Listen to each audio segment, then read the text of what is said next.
I'm Natasha Kirchuk, and thanks for joining us from our studios in Israel. Coming up in today's newscast, the Israeli Prime Minister meets with U.S. President Donald Trump yet again. Air India denies getting approval for direct flights to Israel over Saudi Arabian airspace. And get ready, because one of the biggest music stars in the Latin world is about to grace Israel with his presence. Stay tuned for the latest news in Israel.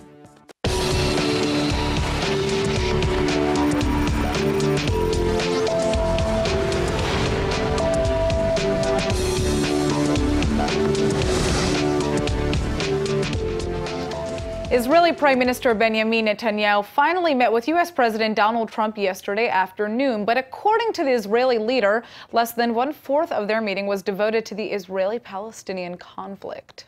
Netanyahu says the Trump administration hasn't yet showed him its much-anticipated peace plan, which White House officials claim they are close to finalizing. Well, we're going to see. We're working on it very hard, and we'd like to. Look, it would be a great achievement, and even from a humanitarian standpoint, what better if we could make peace between Israel and the Palestinians? And I can tell you, we are working very hard on doing that. And I think we have a very good chance. And the biggest difficulty that anybody's had, you look over 25 years, nobody could get past, number one, Jerusalem. They couldn't get past it. We've taken it off the table. Right now, there's no timetable as to when the plan will be released to the public, and Netanyahu himself has not said whether or not he will support the emergence of a Palestinian state as part of it. The Israeli leader does say he supports the right to the Palestinians having the power of government as long as it doesn't threaten Israel.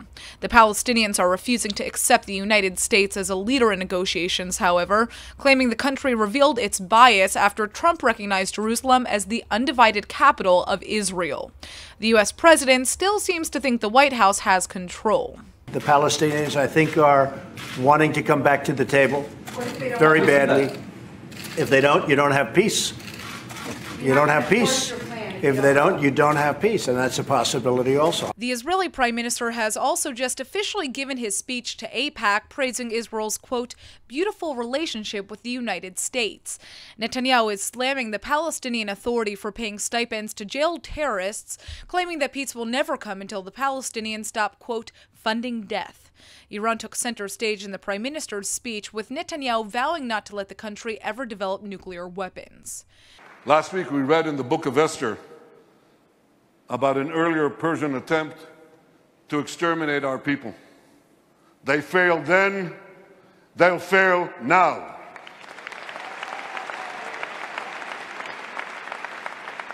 We will never let Iran develop nuclear weapons. Not now, not in 10 years, not ever. There are just 60 days left until the Trump-imposed deadline to unilaterally make changes to the 2015 Iran nuclear deal, an accord which Netanyahu vehemently opposes. An Iranian nuclear energy official is now warning that Iran will be able to create highly enriched uranium in less than 48 hours if the United States does in fact drop out of the deal. Now, while much of Netanyahu's speech focused on the threats facing the Jewish state, he did celebrate some of Israel's achievements over the course of the last year. Netanyahu claims Israel has foiled dozens of global terror attacks and is successfully combating the boycott movement by forging new international relations. Well, it's only been a day since Nir Hefetz, one of Prime Minister Netanyahu's former allies, turned state witness. And even though Netanyahu is currently in the United States, the media is continuing to speculate about the Prime Minister's future. The latest report suggests that Hefetz has handed over incriminating audio recordings of the Netanyahu family to the state. And joining us to break down all of the latest developments is one of Israel's most renowned defense lawyers, Yoram Sheftel. Thanks for joining us. Thank you for having me. All right, so do you believe it's a good or a bad thing that there are now three, state witnesses coming out against Netanyahu? Look, I remember when there was the first one, it was declared that it's an open and shut case. But then there was a second one. It means it was not an open and shut case. After the second one, they said it again, and then they still need a third one. And now it's an open and shut case. I doubt very much, because there is an essential problem in this case, and this is the relationship of bribe, which proven by efforts of Netanyahu to get good press from Walla. This is an absurd because he can push for good like he did with Idiot Achronot or with other media. He can push for and try to get good, good cover and so on without giving any sort of presence as far as Bezek is concerned. It almost feels like this is a never-ending, investigation that's happening here. How long can this continue, especially given the fact that the Prime Minister is leading the country right now? Is there going to be a decision that's made anytime soon? Definitely not. But Netanyahu runs the country very well, and he's not the only one. Our dear friend Donald Trump, also under investigation, a few weeks after he entered the White House. And I don't think there is any American president in recent history that achieved so much in his first year in office, being non-stop under investigation. So I don't think that the very fact that Netanyahu is under the investigation and here and there he prepares for 4 or 5 hours investigation, I don't think that this really disrupts his functioning. So what is your take on how Netanyahu feels about the state witnesses coming out? Well, definitely would be prefer that there will be no state witnesses, but I'm running now a case with 6 state witnesses, and there is endless contradictions between one another on very essential points that the prosecution need to prove in the case. The more state witnesses you have, the more contradictions you have, then less reason to believe the state witnesses. All right, well, we're just going to have to wait and see what happens, right? Thank you for joining us. Thank you for having me. Earlier this month, it was a big deal when Air India reportedly signed a deal with Saudi Arabia to fly direct flights to Israel over Saudi Arabian airspace. Well, now Air India is claiming that nothing has actually been approved just hours after the Israeli Prime Minister told reporters a final deal about the route had been reached. The Air India spokesman Praveen Bhatnagar says the airline hasn't received any confirmation and has only submitted a request for the direct flight. The Prime Minister's office hasn't responded to requests for comment. If the plan works out, the flight path from India to Israel would be shortened by 2 hours and would also mark a major upgrade in relations between Israel and Saudi Arabia. Today, El Al is the only airline that offers direct flights from Israel to India with a Tel Aviv to Mumbai route. Planes are forced to detour over the Red Sea and the Arabian Peninsula to avoid Saudi Arabia, which has forbidden flights to and from Israel over its airspace. Today, Israel and Saudi Arabia still don't have official diplomatic ties, but it's a known secret that the two nations work covertly on their shared security concerns over Iran. It's official. Argentina's former president, Cristina Fernández de Kirchner, will face trial for allegedly covering up Iran's role in the 1994 bombing of a Jewish community center in Buenos Aires. That attack tragically killed 85 people and injured hundreds more. And here to tell us more is ILTV's Latin America correspondent, Joy Gavijon. Thanks, Natasha. So, the former president, along with another 11 government officials, most of them with close ties to Kirchner, will be tried on charges of cover-up and abuse of power. This comes following the complaint filed by prosecutor Alberto Nisman, who was found dead just hours before he was scheduled to present evidence in the court in 2015. Reports in Argentina say that 4 of the 11 suspects have already been detained. Now, I read that in theory, de Kirchner is immune to prosecution because she's now a state senator. Is that true? Yes, that's true, but the immunity only protects her from being arrested. She can still be put on trial. The judge in charge of this case has asked lawmakers to remove her immunity, but so far they have not acted. But again, she can still be put on trial even if the immunity is not removed. Now, this is a big deal, right? What has, been her response to these accusations? The former president denies any wrongdoing or even being involved in anything related to the terror attack. But Nisman said back in 2015 that the agreement that the Argentinian government made with Iran in 2013, that was for favorable deals on oil and other goods, ensured the impunity of the Iranian officials involved in the attack. Now, has the judge set a trial date, or has any more information been released about this? No, so far nothing has been announced about the date. but it's important to note that the former president is also under suspicion of corruption. And despite all of the charges against her, she continues to deny any wrongdoing. Yes. All right, well, thanks for the information, Joy. Thank you. Have you ever wanted to hire a freelancer to help with some work but just weren't sure if they were the right fit? Well, now there's an Israeli company and they're here to the rescue, and joining us with more is the CEO of Talents, Tamir Yaakov. Thanks for coming in. All right, so tell us a little bit about your company and what you guys do. Talents is a platform that allows you to try anyone for free before you are hiring. For instance, if you are looking for a web designer, instead of just hiring based on his profile, we allow you to try him for free first. Now, I mean, this seems like a very basic idea, but how can you really ensure that somebody's going to do a good job? I mean, how does this work? What is the time frame? The idea is like that. If you are, for example, want to design a website, you have like between 20 to 30 pages usually. So you can give a draft of one page for free, and this designer is going to show that how amazing and how creative he is, and then you can decide. So it's really kind of case by case how much the person wants to see. Interesting. Okay, so how many different businesses are using your platform right now? We have just launched it a couple of weeks ago, and we are started right now to focusing on online professions like web developer, web designer, developers, writer, translation.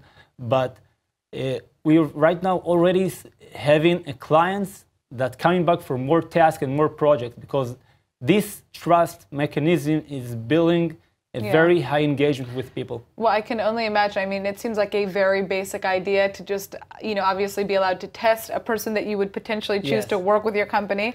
But obviously, it's having an impact on the ground, yes, right? actually, it's very amazing. The U.S. alone, this market estimated by a study that we met around more than $1 trillion a year. Very cool. But online, it goes less than 10%. So we were really amazed to see that this trust problem is really effect on the online. So it's actually the same. Fills in that gap. Yes, it's actually the same as the e-commerce. So beautiful. Thank you so much for joining us. Thank you. All right, fellow art lovers, get ready because it's that time of year again. The 5th annual Tel Aviv Treasure Art event is around the corner, where we get to hunt for art all around the Great White City. But best of all, Tel Aviv's most talented artists are donating pieces for the game. ILTV's Aaron Porras has the story. Thank you, Natasha. And yeah, I'm really excited about this event. I participated last year, I'm participating again this year. We're talking 200 amazing artworks, 100 of which are going for free to 100 different participants in this year's game. Very cool. Let's check it out. 100 participating artists contributed one piece of work to be sold for profit and donated another for the treasure hunt, a hunt that project founder and artist Debbie Ulu says evolves every year. We started off sort of like a free Art Friday sort of program, making art on little magnets. We found it didn't really respect the artists, so we moved it into a gallery. And then we also didn't like that the artists were basically giving their artwork for free, so we now opened up a shop. And it's like a sort of a mixed exhibition and a game and a treasure hunt. And the hype is amazing, and I'm really proud to be in this project. And while sales are appreciated, curator Kalia Pissarro says the real reason for the event is far more philanthropic. Because people find it difficult to go to galleries and pay for art. Not everybody can afford it. This way, they can come and actually choose a work that they would like to see in their living room. I think that's really special. So this project, there's something really good here. It's supporting the community, it's supporting the artists, it's connecting between everybody. It's letting the artists have a space to show their art in a respectable way. And it's a way for the community to learn to start collecting art. So many people don't think that they can afford art, but here our art is sold for, up to 500 shekels, and then in the hunt you can get it for free.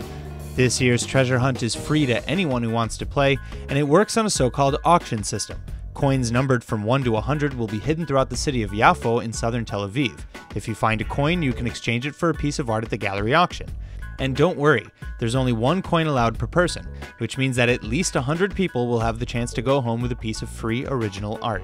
I participated in Free Art Friday about 5 years ago, but nothing like that. I do a lot of group shows, group exhibitions, and I did a few solo exhibitions, and I arranged and curated a few art exhibitions, but nothing like that. This is totally different than anything that I've ever seen. We're having a moment now. Yeah. All right, that looks like a lot of fun. Yeah, it really is. Registration is free, and it already opened. It's at www.treasurearthunt.com. The gallery opens next week on Friday. It's in Yafo, and everybody should come down, seriously. Absolutely. Well, I'm going to see if I can sign up myself, because I know there are limited spots, right? Mm-hmm. All right. Now, get this, my friends. More than a dozen fire and police departments have started to use an Israeli app to save lives. And here's the crazy part. It all started out as an augmented reality racing game for people with drones. All right, so get this. The Israeli company Edgybees has created an app called First Response, and it helps orient rescuers in confusing environments by tracking rapidly evolving circumstances. By collecting real-time data from fast-moving cameras that are mounted on drones, cars, or body-worn accessories, the First Response technology is able to map everything that's happening on the ground in emergency situations, from street maps to power lines to distress signals. All of that data is then layered over a live video for firefighters, police, and other rescuers on a mission to save lives. The app is already having an impact. Back in September of 2017, when Hurricane Irma hit the Florida Keys, First Response identified distress calls in flooded areas. And when wildfires spread throughout California just a month later, the app helped steer firefighters away from danger. The founders of Edgybees certainly never imagined their technology would be used in such a life-changing way. In fact, it all started with a game created by the Israeli founder Adam Scott Kaplan. He loved racing his drone between trees, so he created an AR game to do just that, allowing drone pilots to master their skills in a fun and safe way. Before no time, authorities from the American fire and police departments approached his company about adapting the tech for real-life environments.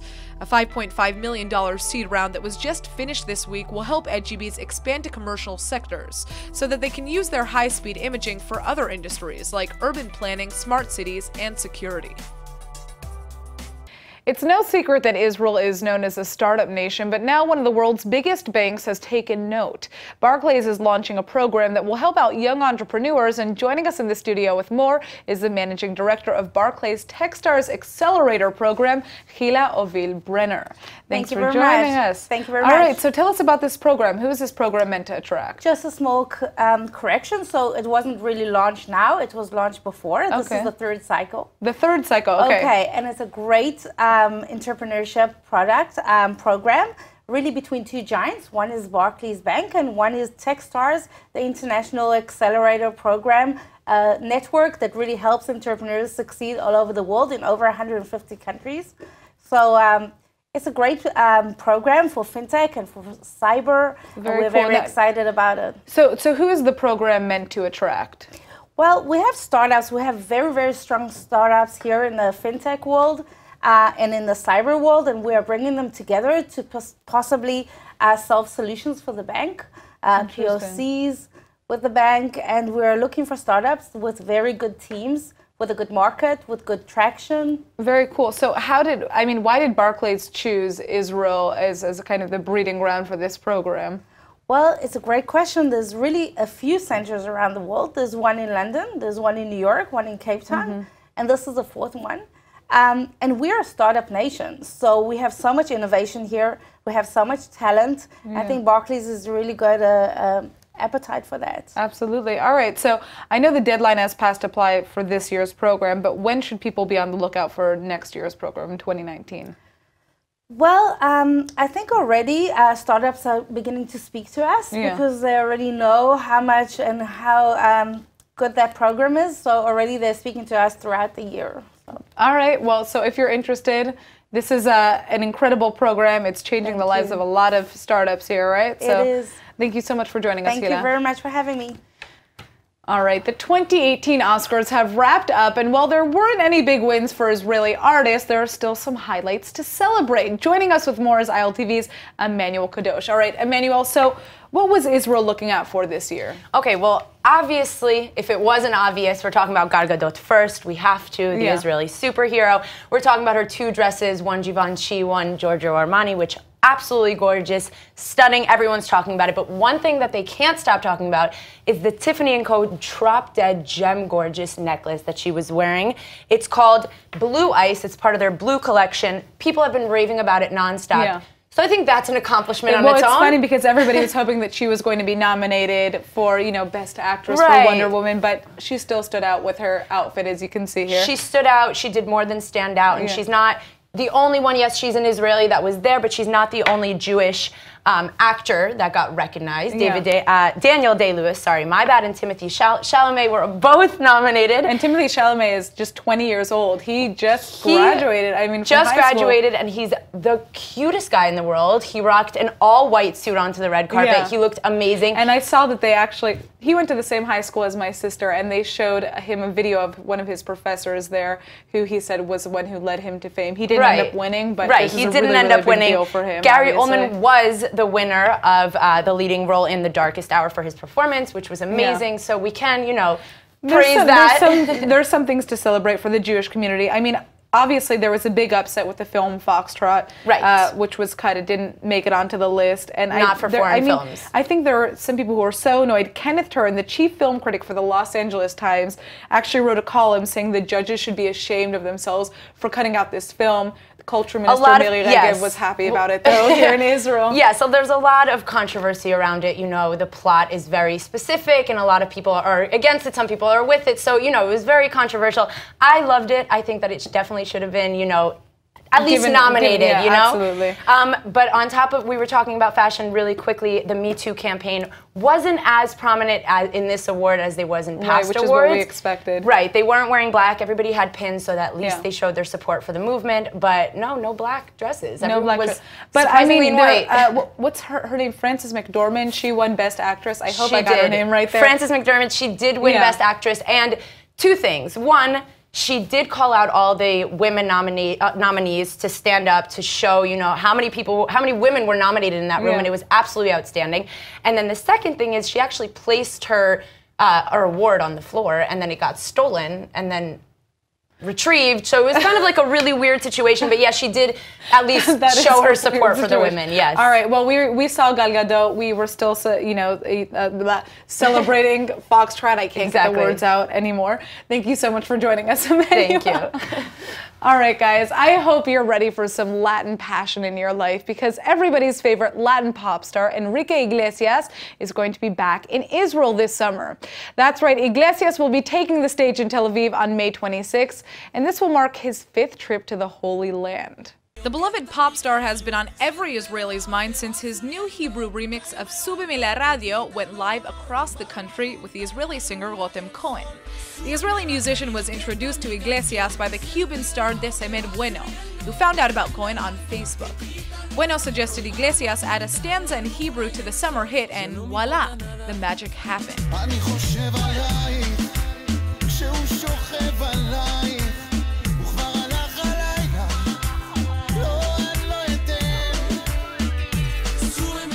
Anyhow, tickets for Enrique's upcoming show in Israel have just gone live.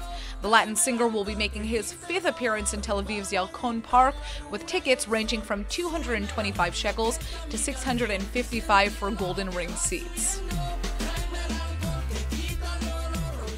And now for our Hebrew word of the day. The 5th annual treasure art hunt in Tel Aviv is about to begin, so today's word is latsud, meaning to hunt. Now, there are different ways to hunt, or latsud. You could go on a tzayid or tzarot, or treasure hunt, like the one we mentioned, or you could hunt for sport, or latsud lesport. Then, of course, there are those who latsud for remezim, or clues.